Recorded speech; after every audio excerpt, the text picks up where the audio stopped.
Saraf kejepit merupakan penekanan pada saraf oleh jaringan di sekitar saraf, yaitu tulang, otot, tendon, maupun diskus atau bantalan. Posisi tidur yang salah dapat memperberat tekanan pada saraf, sehingga dapat memperparah progresivitas dari penyakit dan juga memperberat nyeri Anda.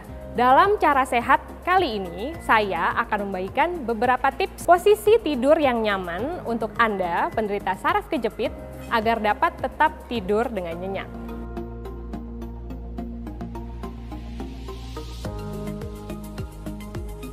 Tips yang pertama adalah untuk Anda yang menderita saraf kejepit di bagian leher.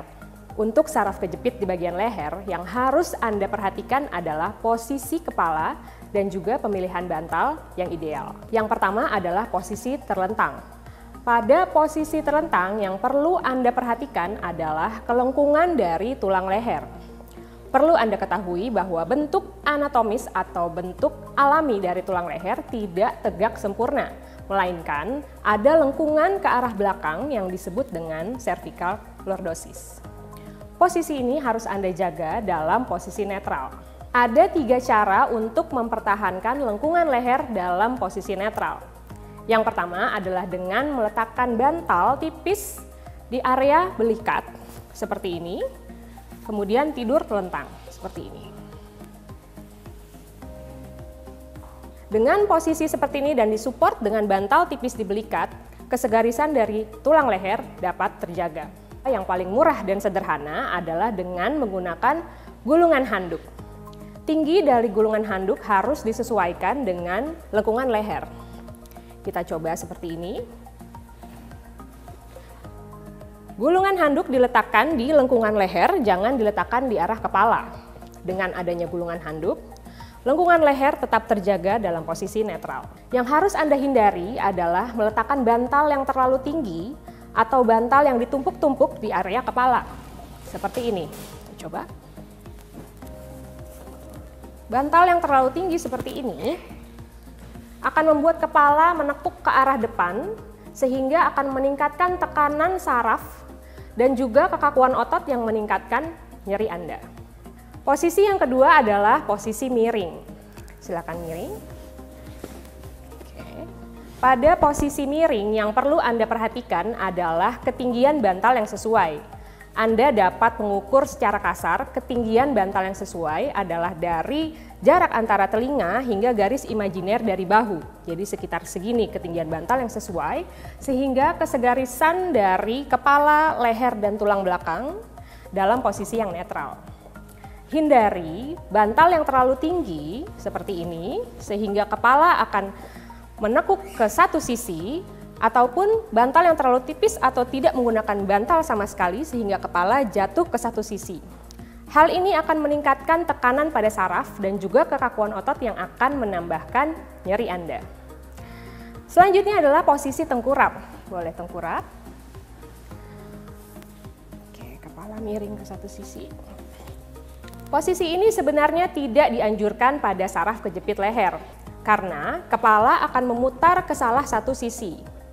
Putaran kepala ini akan meningkatkan tekanan pada saraf dan juga kekakuan otot yang juga akan meningkatkan nyeri pada leher Anda. Apabila Anda harus tidur dalam posisi duduk, boleh duduk, maka disarankan untuk menggunakan bantal leher. Support dari bantal leher ini akan mencegah kepala terjatuh ke satu sisi sehingga Anda dapat tidur dengan nyaman. Tips yang kedua adalah untuk Anda yang menderita saraf kejepit di bagian pinggang. Untuk saraf kejepit di bagian pinggang, prinsipnya adalah bentuk anatomis dari tulang belakang. Sama seperti tulang leher, tulang di arah pinggang juga memiliki kelengkungan ke arah belakang yang disebut dengan lumbar lordosis. Tulang belakang tidak tegak sempurna dan kita harus mempertahankan posisi netral kelengkungan alami tersebut. Hindari posisi menekuk ke depan atau membungkuk dan juga memutar dari tulang belakang yang akan meningkatkan tekanan pada saraf. Posisi yang pertama adalah posisi telentang. Silakan telentang. Pada posisi ini Anda dapat menambahkan bantal di bagian lutut seperti ini. Support dari bantal akan meningkatkan kesegarisan dari tulang belakang sehingga tekanan saraf pinggang akan berkurang. Yang kedua adalah posisi miring. Silakan miring ke sebelah sana.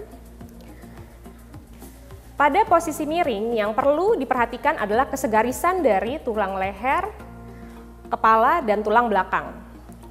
Untuk menjaga kesegarisan tersebut, kita dapat menambahkan bantal yang dapat dikempit di antara kedua lutut. Untuk menambahkan kenyamanan, Anda juga dapat menambahkan bantalan tipis di celah antara pinggang dengan kasur. Jangan tidur ke arah sisi pinggang atau kaki yang lebih sakit karena akan menambahkan nyeri yang Anda rasakan.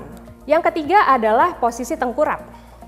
Apabila Anda hanya nyaman dengan posisi tengkurap, maka Anda dapat menambahkan bantal tipis di bagian perut, seperti ini. Hal ini akan meningkatkan kesegarisan dari tulang belakang sehingga tekanan pada saraf pinggang juga akan berkurang. Yang ketiga adalah untuk Anda yang menderita saraf kejepit di bagian tangan.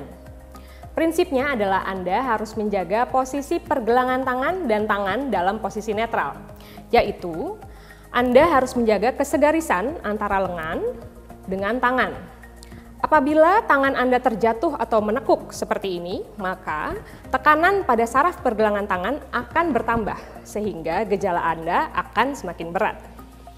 Pada posisi terlentang, Anda dapat meletakkan tangan Anda di samping badan Anda dengan posisi lengan dan tangan dalam posisi netral. Atau Anda dapat menambahkan bantal kecil untuk penyangga tangan Anda seperti ini. Dan Anda harus memperhatikan lengan dan tangan dalam posisi netral. Jangan meletakkan bantal di lengan saja seperti ini sehingga tangan terjatuh dan tertekuk. Yang kedua adalah posisi miring. Pada posisi miring, apabila Anda menderita saraf terjepit di bagian kanan, jangan tindih bagian kanan dan jangan miring ke arah kanan. Miringlah ke arah kiri seperti ini, silakan. Ke arah sebelah sini. Jaga tangan yang sakit di bagian atas. Anda dapat menambahkan bantal seperti tadi untuk menambah kenyamanan dan selalu perhatikan bahwa lengan dan tangan dalam posisi yang netral. Nah, itulah tadi beberapa tips yang dapat Anda lakukan di rumah untuk Anda penderita saraf kejepit. Saya Dr. Anditya Dwiananda, spesialis kedokteran fisik dan rehabilitasi untuk hidup sehat plus.